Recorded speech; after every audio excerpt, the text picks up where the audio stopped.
장애가 장애되지 않는다라는 제목으로 하나님 말씀 증거하도록 하겠습니다. 옛날에 어떤 그 영화 대사 가운데 있었죠. 무엇이 중요한디 뭐 이런 거. 무엇이 중요한가, 이게 중요한 거죠. 그래서 우리가 중요하다고 생각하는 것과 예수님이 중요하다고 생각하는 게 좀 다른 것 같습니다. 그래서 오늘은 무엇이 더 중요한 것인가, 이런 관점에서 내용을 봤으면 좋겠습니다. 세 개 토픽이 나오는데, 중후병 환자 고치는 이야기, 둘째는 세리마태 부르는 이야기, 세 번째는 금식 논쟁. 이 세 가지 토픽을 통해서 무엇이 더 소중한가, 무엇이 더 중요한가, 이것을 살피는 시간이 되기를 원합니다. 첫 번째는 중후병자 고치는 이야기입니다. 이거는 뭐 잘하는 얘기고 유명한 얘기입니다. 특별히 마가복음 스토리로 더 유명하죠. 예수님 사람들이 많이 몰려드니까 예수님께 다가갈 수 없지 않습니까? 그랬더니 지붕을 뚫고 이렇게 침상채 달아 내렸더니 예수님께서 그 친구들의 믿음을 보시고 고치셨다. 뭐 이런 얘기가 나오죠. 그게 마가복음 2장 1절부터 5절까지 내용이기도 합니다. 근데 요 지금 배경을 보면은 가다라 지방 또는 거라사 지방이라 그래서 갈릴리 호수 동쪽에 있는 데가볼리, 그러니까 이방인의 10개의 도시가 있었습니다. 이방인 10개의 도시에서 군대 귀신 들린 사람을 고쳐주죠. 2,000마리 돼지떼가 물속에 들어가서 몰사하는 일들이 벌어졌습니다. 기적이었습니다. 그런데 사람들이 떠나가기를 원했죠. 기적 보고도 떠나가기를 원하더라. 또 반대로 지금 여기 내용은 이겁니다. 사람들이 너무 많아가지고 이렇게 몰려들기 힘든데 장애가 있음에도 불구하고 이 사람들은 소문 보고 온 거 아닙니까? 근데 그 열심이 대단하죠. 사람들이 많다고 포기하지 않고 지붕을 뚫고 달아내려서 예수님께 올 정도로. 우리 두 가지가 있다라는 거죠. 우리 인생 가운데도 그렇지 않습니까? 저 사람에게 하나님께 저렇게 많은 은혜를 주시고 축복을 해주시고 기적을 보여주셨으니까 엄청 잘 믿겠네. 그렇지 않다라는 거예요. 이 가다라 지방, 거라사 지방 사람들 같이 기적을 보고도 내 이익이 안 되면 떠나가십시오. 뭐 이런 사람이 있다라는 거예요. 반면에 여기는 이제 본 동네라 그러니까 가버나움이거든요. 가버나움에 돌아오셨는데, 예수님이 주로 활동하시는 게 가버나움이었어요. 가버나움에 돌아오셨는데 거기 있는 사람들, 예수님께 접근이 불가한 상황에서도 장애가 장애되지 못하죠. 뛰어넘어 갔더니 예수님께서 그것을 믿음으로 보시고 고쳐주셨다. 뭐 이런 얘기입니다. 그래서 우리 믿음이 뭐예요? 핑계댈 게 없다라는 거예요. 아무리 큰 장애가 있다 할지라도 믿음은 그 장애를 뛰어넘습니다. 그게 믿음이에요. 반면에 아무리 기적을 맛보고 아무리 좋은 여건이 있다 할지라도 자기 마음속에 예수님에 대한 열망이 없으면은 떠나가 버린다는 것입니다. 그게 불신이에요. 그래서 우리가 신앙생활하면서 깜짝깜짝 놀라는 게 뭐냐 하면, 겉으로 볼 때 되게 믿음 좋아 보이는 사람이 있거든요. 와, 저 사람은 믿음이 얼마나 좋으면 저 축복과 은혜를 다 받나. 근데 끝에 보면 이상해요. 이상하게 떠나가 버려. 그죠? 이상하게 예수님 멀리 해버리고 자기 이득 챙기고 자기 무슨 목표를 채우려고 하는 것들이 있습니다. 그때 느끼는 게 뭐죠? 저 믿음 아니었네, 이런 생각을 가져요. 또 반면에 어떤 사람은 도저히 예수님께 다가갈 수 있는 상황이 못 되거든요. 예를 들어서 뭐 1시에 퇴근하는데 어떻게 새벽에도 나오냐며 뭐 그런 거 있잖아요. 그죠? 굶어 죽게 됐는데 무슨 헌신을 하고 뭐 이렇게 상황이, 장애물이 너무 많아가지고 믿기 불가능한 상황이에요. 그런데 지붕을 뚫는다니까요. 어떻게든 온다니까요. 그때 그걸 보면서 느끼는 게 뭐죠? 저 사람이 저게 믿음이구나. 소문 듣고도 오는 게 믿음이구나. 그러니까 확실한 거 아니래도 그냥 얄팍한 어떤 작은 등불 같은 그런 거 바라보고도 이렇게 헌신하는 게 믿음이구나. 예수님 그 믿음을 보시고 고치셨다. 이런 말씀이 나온다는 것입니다. 그래서 말세에 믿음을 보겠느냐 그랬죠. 여러분, 제일 큰 선물이 믿음입니다. 이거 우리가 갖는 거 아니에요. 하나님 선물로 주신 거지. 여러분, 흔들리지 않는 믿음 갖는 우리 하나님의 종 되기를 바랍니다. 하여튼 여기까지는 이제 반응이에요. 근데 예수님의 이제 말씀이 중요한 거거든요. 여기서 죄사함을 받았다, 이렇게 얘기를 합니다. 오늘 1절과 2절 한번 읽겠습니다. 시작. 예수께서 배에 오르사 건너가 본 동네에 이르시니 참상에 누운 중후병자를 사람들이 데리고 오거늘 예수께서 그들의 믿음을 보시고 중후병자에게 이르시되 작은 자의 안심하라, 내 죄사함을 받았느니라. 그때 서기관이 이제 신성 모독이다 그러면서 하나님 외에 누가 죄를 사할 수 있느냐, 뭐 이런 생각을 품었다라는 것입니다. 근데 여기 예수님이 재밌는 말씀 하는데 한번 더 물어볼게요. 누구라 그럴까? 여기 앞에 있는 형제 있잖아요. 형제가 있는데 오경택이죠. 중후병에 걸렸어요. 팍 쓰러져 있어요. 그럼 이제 누워 있는 거 아니에요? 그러면 제가 제 입장에서 오경택은 죄사함을 받았느니라 라고 하는 게 쉬워요? 아니면 일어나 걸어라 하는 게 쉬워요? 죄사함을 받았느니라 하는 게 쉽죠. 뭐 입증할 필요도 없고 보이지 않잖아요, 눈에. 죄사함을 받았는지 안 받는지 여러분 알아요? 되게 종교 사기꾼이 그렇게 할 수 있잖아. 죄사함을 받았느니라. 그러면은 뭐 죄사함 받았다고 이거 증명할 길이 없잖아요. 그게 또 쉬운 거죠. 실제로 일어나 걷는 건 기적이니까 그건 능력이 필요한 거 아니에요. 그러니까 둘 중에 하나라 그러면 죄사함을 받았느니라 하는 것이 쉽잖아요, 일상적으로는. 근데 예수님 상황에서는 이게 쉬운 게 아니었던 것 같죠. 예수님이 죄사함을 받았느니라 일어나 걸으라 뭐가 더 쉽냐 그럴 때 여기는 외식하는 서기관과 바리새인 아니에요. 외식하는 종교 틀에 있고 이걸 교조주의자, 관념주의자, 하여튼 꼴통들. 우리도 주변에 보면 꼴통들한테 진짜 힘든 게 뭐예요? 그 꼴통들의 머릿속에 있는 것들을 깨는 게 너무 힘든 거죠. 그러니까 맞춰주고 싶죠. 그래서 서기관이나 이런 사람들 앞에서는 죄사함을 받느니라 하는 것보다 일어나 걸으라가 더 쉬워지는 그런 상황. 그러니까 모순이죠, 모순. 상식이 통하지 않고 현실이 통하지 않는 이런 괴상한 괴물이 돼가고 있다라는 것입니다. 예수님이 그 말씀 하시는 거예요. 야, 죄사함 받았다 그러는 게 일상적으로 더 쉬운 일인데 니네 앞에서는 그게 더 어려운 일이 됐네? 왜? 네 마음속에 벌써 신성 모독이도다 이게 뭐냐 그러고 난리치지 않냐? 그래서 예수님이 일부러 그랬다는 거예요. 일부러. 왜? 내가 죄사하는 권세가 있는 것을 보여주려고. 그리고 일어나 걸으라 그랬죠. 내가 너의 병도 고칠 수 있다. 그래서 도마의 고백이 중요한 거예요. 요한복음 20장에 보면은 도마가 늦게 와가지고 의심하다가 예수님 보고 난 다음에 도마의 고백이 있죠. 나의 주님, 나의 하나님이십니다. 나의 주님이 뭐예요? 다스려 주십시오. 주님이 다스리면 어떤 일이 뭐예요? 죄사함의 문제를 다 해결할 수 있는 거죠. 그리고 나의 하나님이십니다. 뭐 전능하신 하나님, 창조주 하나님. 뭐 질병에서 못 고칠 리가 없죠. 모든 일을 못할 리가 없죠. 그래서 우리 신앙의 온전한 고백이 도마의 고백이라니까요. 나의 주님, 나의 하나님이십니다. 그럼 끝나는 거예요. 그러니까 예수님께서 이 사역 초기에 중풍병 환자를 고치는 걸 통해서 이 고백이 중요하다라는 것을 말해주고 있잖아요. 나의 주님이십니다. 나의 하나님이십니다. 그래서 예수님께서도 더 중요한 게 뭐예요? 근원적인 거. 죄사함의 문제가 해결이 되면 나중에 질병의 문제, 이게 니네 눈엔 더 커 보이지만 이게 더 작은 문제고 이런 건 얼마든지 할 수 있는 문제야. 우리의 삶에서도 우리도 그렇지 않습니까? 우리는 주로 구원 그러면 어떤 걸 구원이라 그래요? 내 문제 해결을 구원이라 그러지 않아요? 내가 병이 나면 병을 고치고 돈이 없으면 돈을 얻고 결혼 못하면 결혼하고 자녀의 문제가 있으면 자녀가 돌아오고 뭐 이런 것들 문제 해결이 더 큰 구원이라고 생각하는데 예수님이 그거 아니라는 거예요. 근원적인 건 죄사함이라는 거예요. 그리고 예수님께서는 문제 해결도 할 수 있는 나의 주, 나의 하나님이시다. 그러니까 무엇이 더 중요하지? 근원적인 것이 더 중요한 것이다. 이걸 우리에게 말해주고 있다는 것입니다. 9절부터 읽겠습니다. 9절부터 8절까지 읽겠습니다. 시작. 3절부터 8절까지 시작. 어떤 서기관이 속으로 이르되 이 사람이 신성을 모독하도다. 예수께서 그 생각을 아시고 이르시되 너희가 어찌하여 마음에 악한 생각을 하느냐. 내 죄사함을 받았느니라 하는 말과 일어나 걸어가라 하는 말 중에 어느 것이 쉽겠느냐. 그러나 인자가 세상에서 죄사하는 권능이 있는 줄을 너희로 알게 하려 하노라 하시고 중보자에게 말씀하시되 일어나 내 침상을 가지고 집으로 가라 하시니 그가 일어나 집으로 돌아가거늘 우리가 보고 두려워하며 이런 권능을 사람에게 주신 하나님께 영광을 돌리니라. 그러니까 예수님의 능력의 범위는 근원적인 것부터 시작해서 우리의 삶의 모든 부분에 다 통용된다는 것입니다. 능력의 범위를 얘기하고 있어요. 죄사함부터 시작해서 문제 해결, 구원에 다 이르게 된다. 구원은 그런 거라는 거예요. 구원의 1차적인 건 죄사함, 그리고 더 넓게는 하나님 앞에서 모든 문제 해결이 예수님 안에 있다. 이걸 말해주고 있다는 것입니다. 구원의 능력의 범위를 얘기하고 있어요. 두 번째는 세리 마태를 부르시는 건데 이거는 구원의 범위겠죠. 세간에 앉아있는 마태가 있습니다. 그를 제자로 부르시고 또 그와 교류를 나누셨다. 이런 거죠. 여러분 그 이스라엘 백성들은요 세리들을 매국노로 여기고 죄인으로 여겼습니다. 왜냐하면 옛날에 이렇게 시스템이 다 갖춰지지 않았잖아요. 그래서 그 사람들을 갖다가 세리를 뽑을 때 어떻게 하느냐, 그냥 징세권만 주는 거예요. 너한테 내가 징세권을 준다.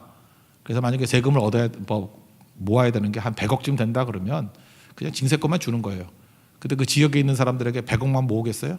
더 뜯죠. 그래서 120억, 130억 이렇게 뜯어가지고 이게 또 악의 카르텔이에요. 그거 받아가지고 제사장 주기도 하고 또 여기서 이렇게 반대하는 서기관들 주기도 하고 이렇게 나눠 먹는 거예요. 그러니까 눈에 보이는 건 누가 나쁜 놈이에요? 세리가 나쁜 놈이에요. 그러니까 세리는 매국노이자 도둑이자, 그래서 세리는 그냥 죄인과 동일시 됐습니다. 그러다 보니까 사람들이 이렇게 죄인으로 여기니까 유유상종이죠. 다른 사람하고 상종을 안 하니까 누굴 만나겠어요? 우리 뭐 이렇게 캐리비안의 뭐 해적들 이런 거 보면은 해적들 옆에 있는 여자들 주로 누구예요? 창기들이 옆에 있고 그러죠. 낮은 계층에 있는 사람들, 소외된 사람들끼리 모이지 누가 만나주지 않으니까. 그래서 거친 남자들 속에는 거친 여자들이 있고 거친 관계들이 있고 뭐 그런 거죠. 그래서 세리와 죄인이 동의였다 이런 얘기입니다. 예수님께서 세리 너 따르라 그러고 마태거든요. 마태복음 쓴 사람. 그러고 가서 이제 식사한다 그러니까 그 나머지 따르는 사람들은 별로 안 좋아했을 것 같아요. 왜? 이미지 안 좋잖아요. 예수님 도움이 안 되잖아요. 뭐 저런 데 왜 가가지고 이미지 망칩니까? 최근에도 그런 사람 있지 않습니까? 어떤 수산화 업자라는 사람이 사기꾼이라면서요.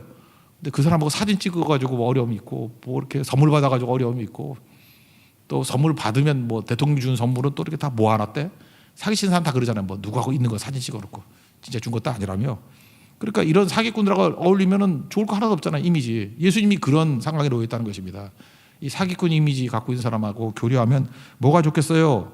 그런다는 거예요. 그래서 그랬더니 서기관 바리새인들이 또 와서 시비 걸죠. 왜 세리와 죄인들과 밥 먹습니까? 교류합니까? 9절부터 11절까지 한번 읽겠습니다. 시작. 예수께서 그것을 떠나 지나가시다가 마타에 하는 사람이 세간에 앉아 있는 것을 보시고 이르시되 나를 따르라 하시니 일어나 따르니라. 예수께서 마태의 집에 앉아 음식을 합치실 때 많은 세리와 죄인들이 와서 예수와 그의 제자들과 함께 앉았더니 바리새인들이 보고 그의 제자들에게 이르되 어째 너희 선생은 세리와 죄인들과 함께 잡수시느냐. 그러니까 이미지에 도움이 안 된다 뭐 이런 거죠. 우리도 한번 참가해 보세요. 우리 믿는 자들인데 심지어 뭐 여러분 성도 말고라도 그래요. 뭐 사역자들도 마찬가지죠. 누구에게 관심이 있습니까? 잘 보면 자기 자신이에요. 자기 자신에게 도움이 되거나 뭐 돈이 많아가지고 뭐 돈으로 좀 기여를 하거나 뭐 이미지가 좋거나 뭐 힘이 있거나 수준 높은 사람들 이런 사람들을 원하잖아요. 근데 그게 교회냐는 거예요. 그거 아니는 거죠. 아픈 자들, 그 필요한 사람들 뭐 그런 사람들 가는 거죠. 우리 그래요. 잘 보면 뭐 가난한 사람들 위해서 뛴다 그럴 때도 보면은 도덕적으로 문제 없는 가난한 사람들이에요. 그죠? 뭐 하면 이렇게 이미지가 좋아야 돼. 뭐 이렇게 나누면은 그렇지 저렇게 소외되고 힘없고 한 사람들 도와주고 뭐 이러는 거죠. 근데 반대로 이미지 나쁜 불안당들 그런 사람들하고 교류해서 도와준다 그러면 그게 또 비난받잖아요. 도와주고 비난받고 막 그러잖아요. 그렇지 않아요? 그런 것들은 슬슬 피하려고 그러고 그게 무슨 교회냐는 거예요. 한번 잘 생각해 보세요. 우리 예수님께서 지금 그러잖아요. 의사 얘기하면서 건강한 자에게 의사 필요 없고 병든 자에게 필요하다. 내가 의인 부르러 온 게 아니라 죄인 부르러 왔다. 두 가지 단어 아니에요? 병든 자 또 하나가 죄인. 그렇다 그러면 지금 여기 바리새인들은 자기는 병들지 않았다고 생각하고 자기는 죄인 아니라고 생각하는 거 아니에요. 우리 팔복 중에 일복이 뭐예요? 심령이 가난하고 이복이 애통하고 안 되고 나다이죠. 나는 나땡입니다. 아무것도 아닙니다. 그런 대표적인 사람들이 병든 자와 그 대표적인 사람들이 죄인들 아니에요. 근데 스스로가 나는 병들지 않고 나는 의인이라고 생각하는 사람들 예수님 필요할 리가 없죠. 교회가 그런 사람만 대상으로 한다 그러면 문제가 있는 거죠. 교회가 계속 이미지 좋고 문제 없다 그런 사람들 그 외식에 가득 찬 거 아닙니까? 우리 다 죄인이잖아요. 의인 없나니 하나도 없다 그러잖아요. 다 죄인이고 병든 자 아닙니까? 거기로 갈 줄 알아야죠. 실제로 구원이 제일 힘든 사람이 누군지 아십니까? 그 되게 선해요. 선하고 나이스한데 교회 안 간다 그런 사람도 있어요. 뭐 흠잡을 데가 없어요. 근데 교회는 안 간대. 그 마음속에 뭐가 있는지 알아요? 난 교회 것들보다 나아 뭐 이런 생각이 있어요. 교회 것들보다 나아. 말은 안 하지만 그러면 교양이 있기 때문에 그런 분들은 말은 안 해요. 근데 마음속에 그게 분명히 있어요. 교회 것들보다 내가 나아. 그러니까 구원 못 받는다는 거예요. 오히려 깨지고 넘어지고 악정을 속에서도 그죠? 주님이 필요한 사람들. 그러니까 여러분 우리 솔직히 나가면 다 병들었잖아요. 다 깨지고 뭐 내세울 게 있습니까? 우리 다 죄인이잖아요. 그저 이렇게 들쳐내면은 뭐 부끄러워 설 수 없는 다 죄인들 아닙니까? 그러니까 마태같이 세리 마태같이 예수님 부르시니까 그죠? 그냥 달려가는 거죠. 예수님이 우리 부르시면 능력이 없어도 부족해도 그냥 달려가면 돼요. 달려가면 그게 진짜 믿음이라는 거예요. 그래서 교회가 여러분 시간이 가면 갈수록 이제 품어야 될 게 뭐냐면 잠깐만 이렇게 이미지 좋고 교회에 도움이 될 만한 사람. 저 사람 보면 우리 교회에 큰 힘이 돼. 뭐 이런 사람 있죠. 이게 크게 될 사람이야. 교회에 크게 힘이 될 사람은 없어요. 교회의 힘은 하나님이지. 사람이 힘이 되지 못해요. 교회에 무슨 힘이 되냐고. 누굴 불러서도 일할 수 있는 게 교회인데. 이제 교회는 예수님만이 능력이고 교회는 누구에게 가야 돼요? 병든 자. 교회는 누구에게 가야 돼요? 죄인에게. 근데 병들고 죄인 아닌 사람이 누구냐고요. 그걸 깨달은 사람이 더 중요한 거죠. 그게 교회다. 구원의 범위는 병든 자와 죄인이다. 좁히지 마십시오.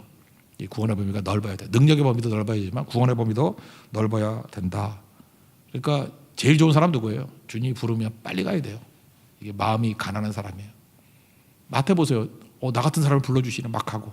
마태 집에 가서 밥 먹자 그랬더니 얼마나 기뻤겠어요. 상종도 안 하는데 우리 밥을 먹겠다고요? 너무너무 기뻐하겠죠. 근데 우리 가운데 그런 거 있죠. 주님이 부르신다 그러면 또 귀찮아 죽겠네. 그죠? 또 일하라 그러고 또 날 부르라 그러고 또 헌신하라 그러고 발걸음이 느려지고 내가 의인이다, 내가 건강하다, 내가 뭐 이 교회의 짐을 짊어져야 된다, 예수님의 짐을 짊어져야 된다, 이런 사람들이 다 바리새인이라는 거예요. 나 같은 죄인 살리시고 주님이 나를 불러주셨다 그러면 빠른 발걸음으로 뛰어야죠. 나 같은 죄인을 사용해 주시다니, 나를 불러주시다니, 그게 세리마태의 자세였다라는 거예요. 세리마태 제일 빨리 갔겠죠. 기쁘게 예수님 부를 때 제일 기쁘게 가잖아요. 부자 청년 보세요. 의인이라 그러고 나 많다 그런 사람들 고민하고 떠나가 버리잖아요. 예수님 부르실 때 제일 빨리 갈 수 있는 그런 종들 되길 원합니다. 그래서 우리 다 의식이 죄인 의식 갖고 나는 부족합니다, 나는 아무것도 아닙니다, 나는 병들었습니다, 주 없이는 살 수 없습니다 라고 하는 것이 사실은 은혜라는 거예요. 우리 구원의 범위가 병든 자, 죄인에게 넓어질 수 있는 우리 하나님의 종 되기를 바랍니다. 그 내용 읽어보겠습니다. 12절부터 13절 2절 읽겠습니다. 시작. 예수께서 들으시고 이르시되 건강한 자에게는 의사가 쓸데없고 병든 자에게라 쓸데있느니라. 너희는 가서 내가 긍휼을 원하고 제사를 원하지 아니하니라 하신 뜻이 무엇인지 배우라. 나는 의인을 부르러 온 것이 아니요 죄인을 부르러 왔노라 하시니라. 호세아 6장 6절 말씀을 인용하면서 나는 긍휼을 원하고 제사를 원치 않다. 그죠? 이렇게 사랑, 긍휼, 병든 자, 죄인에게 나가는 긍휼을 원한다. 그렇게 말씀하십니다. 세 번째 내용은 금식 논쟁입니다. 이거는 뭐냐?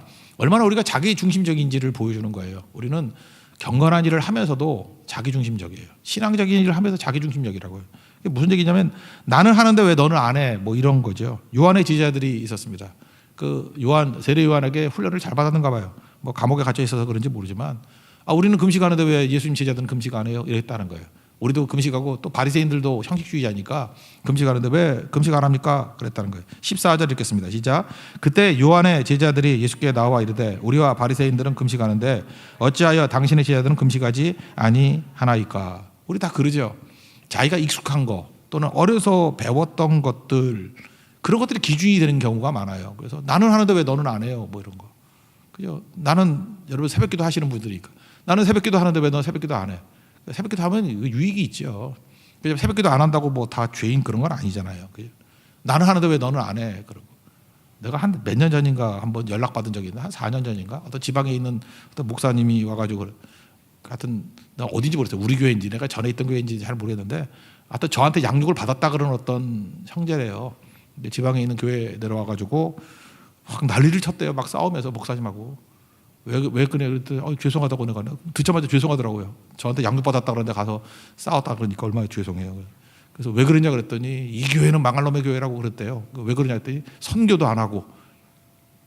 내가 얼마나 죄송한지. 그죠? 교회가 선교하는 건 맞는 얘기지만 선교 안 한다고 망할 교회는 아니잖아요. 그죠? 또 단계도 있고 하는 건데. 그러니까 배운 것이 괴물이 된 거예요. 괴물이.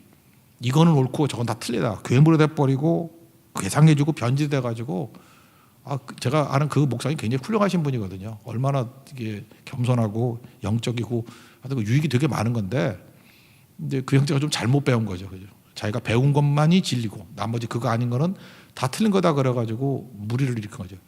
그분 지금 보니까 선교도 열심히 하더라고요. 내가 오늘 아침에 그 사이트 들어가 보니까 하시더라고요. 그러니까 단계가 틀린 거죠. 그거 하다가 그 다음 단계에 또 하는 게 있어야 되는 건데. 그러니까 이 요한의 제자들의 논쟁이 그런 거죠. 자기 중심인 거예요. 내가 익숙한 거 왜 넌 안 해? 내가 옳다 그러는 거 왜 넌 안 해? 금식 왜 안 해? 뭐 이런 거죠. 그러니까 자꾸 이렇게 좁아지게 되는 거예요. 기도 좀 하는 사람들은 왜 기도 안 하냐 그러고, 크게 통성 기도하는 사람들은 왜 너 이게 조용히만 기도하냐 그러고, 조용히 기도할 수 있고 크게 기도할 수 있고 그런 거겠죠, 그죠? 그거 갖고 잠깐 뭐라 그러면 안 되죠. 그렇잖아요. 예수님께서는 이렇게 대답하셨어요. 타이밍이 있다. 야, 결혼식 할 때 금식하는 사람이 누가 있냐? 니네 스승은 지금 감옥에 갇혀 있으니까 너는 금식하는 거겠지만 나는 지금 같이 있잖아. 그렇지만 내가 죽으면 금식하겠지. 뭐 이런 식의 타이밍의 문제예요. 그 전도서 3장 1절에 보면 그 유명한 구절이 있지 않습니까? 범사에 기한이 있고 천하만사에 다 때가 있다. 날 때가 있고 죽을 때가 있고 뭐 이렇게 때가 있잖아요. 건강할 때 있고 병들 때가 있고, 여기 들어가면 금식할 때가 있고 금식 안 할 때가 있고 먹을 때가 있고, 그 때가 있는 건데 이렇게 너 꼴통 같은 그런 소리 하지 마라. 그죠? 모든 걸 다 천편일률적으로 똑같이 해석하면 안 되는 거지.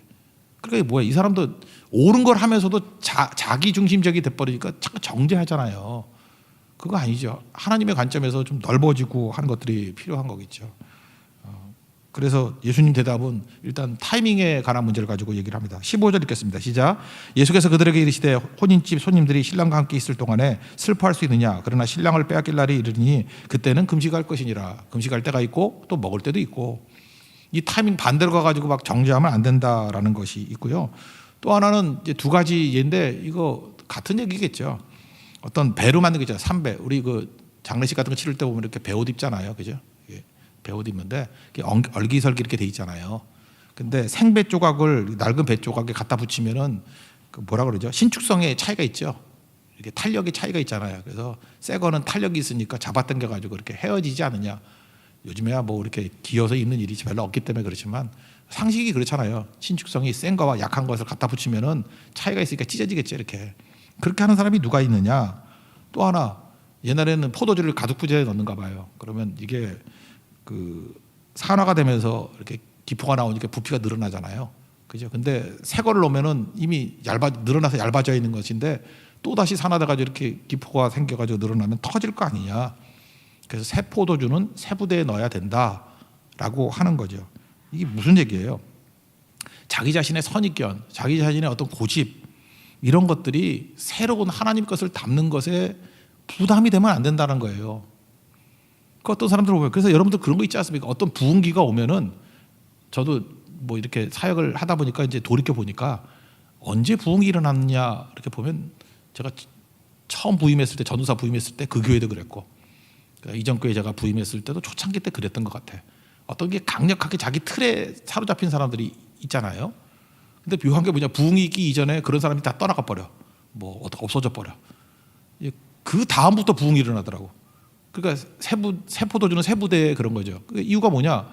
처음에는 대단한 일꾼인 줄 알았는데 일꾼이 아니라 그게 장애물이었어.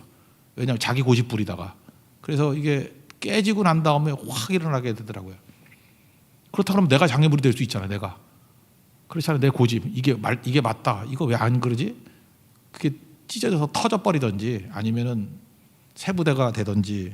우리 찬양하잖아요. 겸손함이 뭐예요? 새 부대가 되게 하옵시고. 그죠?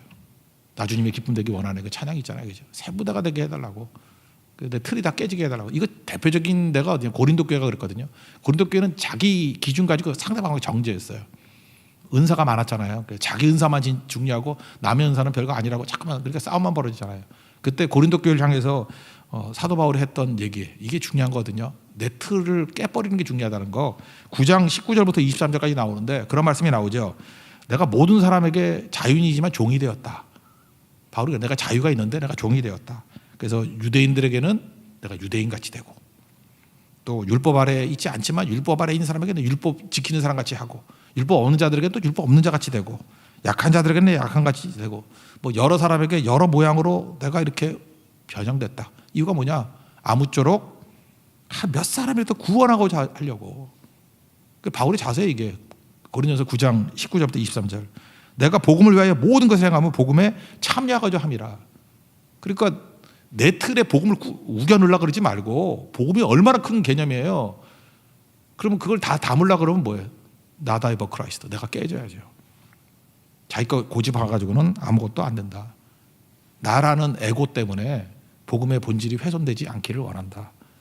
그래서 어떤 사람이 제일 좋은 거냐면, 주님 일하시옵소서. 그래서 자기 자신의 선입견도 깨고, 자기의 형식도 깨고, 자기 고집도 다 깨고, 그래서 새 부대되는 은혜의 역사가 있어야 된다는 것입니다. 주님 도와주세요.